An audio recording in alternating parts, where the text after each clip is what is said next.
Ini adalah pohon setigi atau mentigi. Nah, bunganya seperti ini. Kalau tadi seperti ini bunganya. Dan untuk buahnya seperti ini. Anda bisa menyaksikan sendiri untuk buahnya. Ini adalah bunganya. Mana? Ini adalah bunganya. Daunnya kecil-kecil.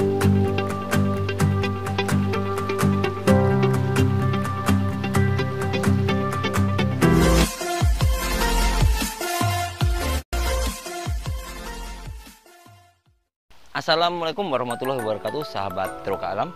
Kali ini kami akan mengulas tentang pohon Pempis acidula atau biasa disebut dengan pohon sentigi atau mentigi. Pohon ini berbentuk perdu. Ya, kalau kita lihat yaitu pohon ini tepat berada di belakang saya. Nah, ini adalah pohon mentigi atau sentigi atau Pempis acidula. Nah, pohonnya seperti ini. Jadi kalau kita perhatikan, pohon ini cenderung lebih kecil atau bentuknya perdu. Daunnya kecil-kecil dan biasa hidup di daerah batu berkarang. Kita bisa saksikan seperti ini di belakang bawah saya ini. Nah, ini adalah daerah pantai berkarang. Dan sentigi ini termasuk salah satu asosiasi mangrove. Dan ini berada di sekitar laut dan di daerah berpasir, berbatu, berbatu berpasir ya, seperti ini. Jadi dia cenderung tumbuhnya di daerah yang berbatu seperti ini atau berkarang. Inilah bentuk pohonnya. Oke, kita lihat lagi untuk lebih jelasnya lagi, pohonnya seperti ini. Untuk pohonnya ini tingginya bisa mencapai 4 meter. Dan untuk akarnya, akar biasa. Kalau seperti untuk mangrove yang lain kan ada akar udara seperti ini. Nah, seperti ini untuk akar pohon ini atau Pempis acidula atau pohon mentigi ini tidak ada. Jadi untuk daunnya seperti ini. Oke, untuk daunnya berbentuk susunan dia tunggal bersilangan.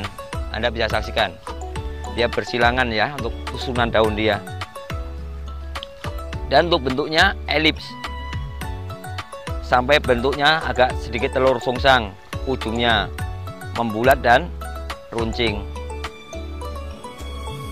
dan agak sedikit tumpul. Untuk ukurannya panjang bisa mencapai 3 cm. Untuk biji normalnya, bijinya seperti ini, normal ya bijinya bentuknya. Untuk rangkaian 1 hingga untuk rangkaian bunganya ya, sampai berapa bunga. Kita lihat bunganya mana tadi.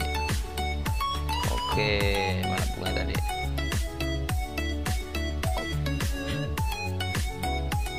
Anda saksikan untuk bunganya ya. Untuk bunganya bersusun di ketiak daun, bermahkota 6 dan berwarna putih. Itulah bunganya. Seperti ini bunga yang belum mekar. Kalau udah mekar warnanya putih, nah, putih bersih. Nah, seperti ini tengok. Yang ujungnya itu agak kemerah-merahan ya. Nah, untuk seperti itu.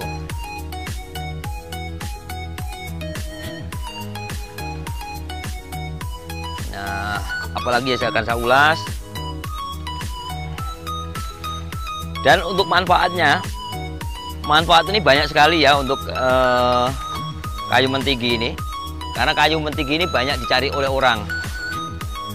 Biasa orang membuat jadi bonsai, biasa kebanyakan jadikan bonsai. Dan ada juga yang mengatakan bisa meningkatkan kesehatan tubuh. Dan ada juga yang untuk mengoleksi ya.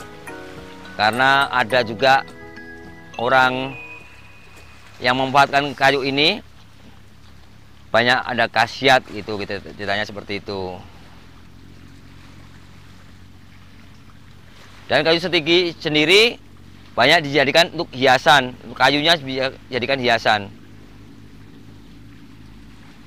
atau pajangan atau di bonsai gitu.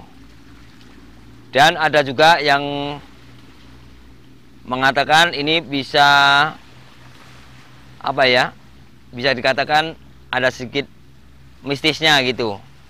Ada juga yang dijadikan tasbih, ada juga yang dipercaya dapat menyembuhkan penyakit rematik.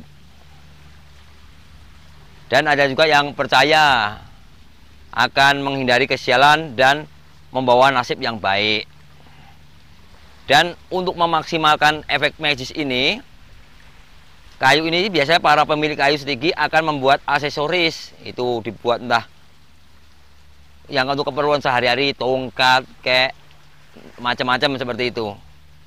Atau cincin, gelang, tongkat, gagang keris, kadang-kadang yang dibuat untuk pedang atau pisau untuk gagangnya ya, seperti itu. Bahkan ada yang dibuat untuk jadikan apa, gagang golok seperti itu. Dan ada juga yang membuat untuk jadikan gagang keris, dan biasa digunakan untuk keperluan sehari-hari seperti itu. Tapi itu hanya sebagai salah satu kegunaan sehari-hari. Antara percaya atau tidak itu adalah keyakinan masing-masing. Karena bagi saya kelangsungan pohon setigi ini lebih utama, karena saya rasa karena pohon ini sudah langka. Saya jarang kali melihat apalagi di Batam ya, saya jarang sekali melihat pohon ini. Maka untuk lokasi ini memang sengaja saya rahasiakan, karena ada beberapa pengalaman yang lalu saya pernah ada satu pohon di Kampung Tereh sana, ada keberadaan pohon ini, ada yang mengetahui. Jadi ada satu pohon saja, terus ada yang dongkel. Itulah saya akan rahasiakan untuk lokasinya itu ada di mana. Karena untuk saya menghindari, karena ini salah satu mangrove yang sudah langka dan dicari. Karena kebanyakan orang hanya mendongkel saja, tidak mau melestarikan itu. Tapi kalau saya nggak ada masalah kalau seandainya itu memang mau dikembangkan, entah dibudidayakan atau apa. Karena salah satu keanekaragaman mangrove itu sendiri.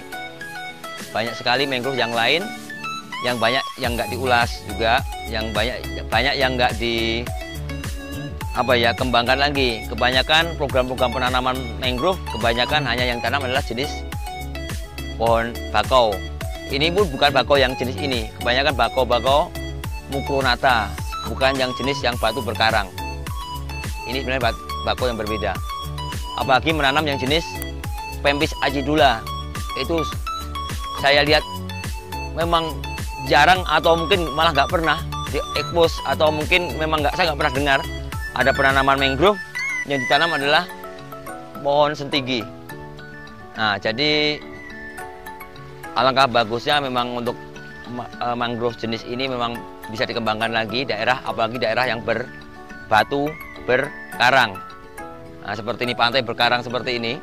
Ini alangkah bagusnya menanamin jenis pohon-pohon seperti ini. Jadi untuk ekosistemnya jelas dapat, ekologinya memang daerah tumbuhnya memang daerah ini tepat itu. Jadi jangan dipaksakan untuk penanaman yang pohon mangrove yang lain. Oke, jadi panjang lebar saya ngulas tentang Pempis acidula. Ini memang kalau pohonnya memang kalau dibuat bonsai memang betul cantik ya, unik sekali ini. Nanti saya juga akan mencoba untuk mengembangkan untuk jenis yang mangrove yang ini. Saya belum pernah mengembangkan untuk mangrove yang ini. Entah nanti saya cangkok entah nanti coba saya kembangkan melalui bijinya. Itu saya akan usahakan untuk mengembangkan mangrove yang satu ini. Oke, demikian sahabat Roka Alam, ulasan saya mengenai Pempis acidula atau pohon sentigi atau mentigi, yang semoga apa yang saya ulas bisa bermanfaat buat Anda semuanya. Terus lestarikan mangrove kita, jaga alam kita agar alam sentiasa lestari sampai ke anak cucu kita kelak. Wassalamualaikum warahmatullahi wabarakatuh. Salam Troka Alam.